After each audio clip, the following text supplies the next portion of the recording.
In this video, I'm going to show you how to install fonts in Affinity Designer. Now, the first thing you have to do, of course, you want to go ahead and add on some text inside Affinity. I just added some subscribe text over here. That's just because you should.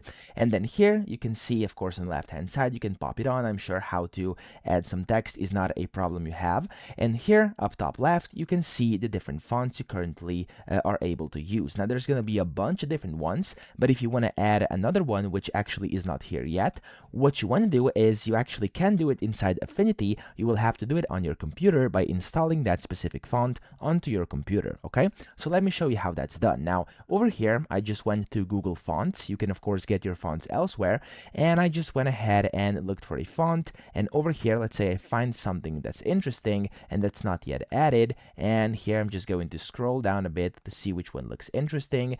Now let's just say, I don't know, this font is the one we want. Okay, now you want to click on it and you want to click on get font, or of course you could get it elsewhere. There's a bunch of different websites where you can actually get this. It's completely up to you. And over here, you'll be able to then download that onto your computer, and it's going to be a zip folder. So if I show you how this looks like over here, it's going to be a zip folder that looks like this. There we go, as you can see. So you can just right click it, click on extract all, and click on extract again. It's going to extract a folder where you'll be able to see your fonts. So for me, I selected this stack font over here. I can double click it, and inside there's going to be this TrueType font file.